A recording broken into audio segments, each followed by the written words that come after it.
శ్రీ గురుభ్యో నమ. గురు బ్రహ్మ గురు విష్ణు గురుదేవ మహేశ్వర గురు సాక్షాత్ పరబ్రహ్మ తస్మై శ్రీ గురవే నమ. సదాశివ సమారంభ వ్యాసశంకర మధ్యమాం అస్మదాచార్య పర్యంతం వందే గురు పరంపరాం. అపార కరుణాసింధం జ్ఞానం శాంతరూపణం శ్రీ చంద్రశేఖర గురుం ప్రణమామ్హం. నారాయణం నమస్కృత్య నరం చైవ నరోత్తం దేవీం సరస్వతీం వ్యాసం తతో జయముదీరయేతు. శ్రీకాంతాయ కళ్యాణ నిధయేర్దినం శ్రీవెంకట నివాసాయ శ్రీనివాసాయ మంగళం. శ్రీ రామాభ్యాం సీతారామాభ్యాం పార్వతీ పరమేశ్వరాభ్యాం నమ. శ్రీ గురుభ్యో నమ. నేను ముందరగా మర్చిపోతానని చెప్పి ఒక చిన్న విషయం చెప్దాం అనుకుంటున్నాను. ఈ మోహనవాణి తెలుగు పోడ్కాస్ట్ మన శర్మ గారు నిజంగా ఆయన కృషిని చెప్పడం, ఇలా పొగుడుతున్నానని చెప్పి మాత్రం అంటే శ్రోతలు అనుకోకుండా నిజమే గొప్ప సేవ చేస్తున్నారు. ఇది మాటల్లో చెప్పేది కాదు. మన పురాతనమైనటువంటి సంస్కృతి ఎంత బాగా ఉంది, సనాతన ధర్మాన్ని ఎంతో నిలబెట్టడానికి ఎంత ప్రయత్నం చేస్తున్నారంటే మాటలు చెప్పడానికి లేదు. ఇవాళ నేను ఒక చిన్న అంటే పాతకాలం నాటి ఇదే చేద్దామని చెప్పేసి వస్తున్నాం, వైన్లు వాయిద్దామని చెప్పేసి విజయనగరం మా నాన్నగారు చెప్పాను కదా, విజయనగరం నేర్చుకున్నారని చెప్పేసి ఆ రోజుల్లో ద్వారం వెంకటస్వామి నాయుడు గారు రాశారని చొరబరిచారని కొంతమంది అంటారు, కానీ వైల్ మీద వాయించేవారు. అది ఒక జానపద గీతం, అందరి నోట్లోనూ ఉండేది. చక్కటి పాట అన్నమాట. అది ఏమిటంటే పాట ఇలాగా: నెరబండి నిలపరబండోడు నెరబండి నిలపరబండోడు నెరబండి. అది మేడ ఇది మేడ మధ్యన అద్దాల మేడ, అంటే మధ్యన అద్దాల మేడ అనమాట.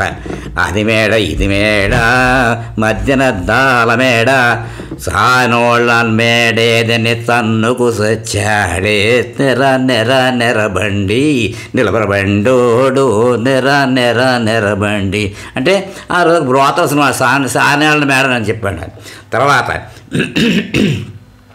5 రూపాయలు పెట్టి సైకిలి కొన్నాడు, 5 రూపాయలు పెట్టి సైకిలి కొన్నాడు, సానోళ్ళ మెట్టు తగిలి సతికిలి పడ్డాడే నెరబండి నిలబరబండోడు నెరబండి. 6 పెట్టి దుద్దులు కొన్నాడు, 6 పెట్టి దుద్దులు కొన్నాడు, కమ్మాలు లేవని గుద్దుకు సచ్చాడే నెరబండి నెరపల బండోడు నెరబండి. డబ్బు నర పెట్టి తాటిపండు కొన్నాడు, డబ్బు నర పెట్టి తాటిపండు కొన్నాడు, పేశాము లేదా నీ కేసుకెళ్ళాడే నెరబండి నిలబరబండోడు నెరబండి నిలబరబండోడు నెరబండి నిలబరబండోడు నెరబండి. ఇలాంటి పాటలు ఆ రోజుల్లో అంటే అన్నారు. ఎంతవరకు మనకి మాకు తెలియదు ఆ విషయాలు. అంటే అప్పుడు మేళాలు, భోగ మేళాలు పెట్టేవారు పెద్ద పెద్ద ఇళ్లలోనూ. అప్పుడు నాయుడు గారిని కూడా వాయించమని వారిని, అంటే నాయుడు గారు కూడా ఊళ్ళల్లో అలా పెడుతూ ఉంటే ఆ రోజుల్లో వైలు పెట్టి వాయించేవారట. ఈ వాయించి ఇది అడిగేవారట వాళ్ళు, నెరబండి వాయించండి అంటే ఆయన బాబు గుడ్డైన అయినా కానీ కూడా ఆమోదించి వాళ్ళందరి పాటకి పాడేవారట. మరి ఆ రోజులను బట్టి అంత బాగుంటుంది ఆ పాటలని చెప్పి అది అందరి నోటంపట పాడుకునేవారు ఆ రోజుల్లో. అంటే మా చిన్నతనాల్లో 2 ఎడ్ల బళ్ళ మీద ఎక్కడైనా అంటే కొబ్బరికాయలు కానీ తీసుకెళ్తే రాత్రిపూట ఏ రాయబారం, శ్రీకృష్ణ రాయబారం పాటలు ఇలాంటివన్నీ గట్టిగా పాడుకుంటూ పోయి, అంటే కరెంట్లు లేవు, ఏమీ లేవు, హాయిగా వెచ్చలవిడగా చక్కగా గొంతు విప్పి పాటలు పాడుకునేవారు. ఆ పాటలు ఇది కూడా పాడేవారు. ఇప్పుడు దాన్ని ట్రై చేస్తాను వయలిన్ మీద.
ఇది ఇలాగ అంటే అప్పుడు ఈ పాటలు కానీ ఏదేనికి మా నాన్నగారు స్వరాలు అసలు సినిమా పాటలు కాదు కదా, ఏది వాయించడం క్లాసికల్ మ్యూజిక్కే స్వర సాహిత్యాలతో పాడుకోవడం వాయించడం ఇదంతా మా నాన్నగారు ఏదో పాడితే అది వినేసి జ్ఞాపెట్టుకుని ఇప్పుడు ఇలా వాయించాను అనమాట అండి. అది అప్పుడు ఉన్న జానపదాలు అన్నీ అంతంత వాయించాను. ఫిల్మ్ డాన్సులు వేరే వేరే కాగాను ఇది కూడా చాలా వినసొంపుగా ఉంటుందని చెప్పి వాయించాను. దీంతో ఇక్కడికి ఈ ఎపిసోడ్కి స్వస్తి చెప్దాం. Thank you. Mohan Vani Telugu podcast వింటున్న శ్రోతలందరికీ హృదయపూర్వక ధన్యవాదాలు. వినండి, వినిపించండి, వింటూనే ఉండండి మోహన్ వాణి తెలుగు పోడ్కాస్ట్. మీరు వింటున్నారు మోహన్ వాణి.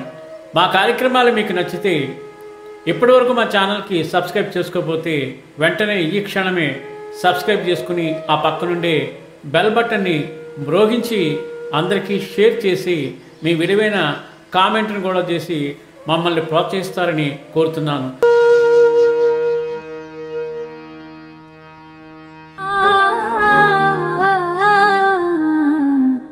మోహనవాణి.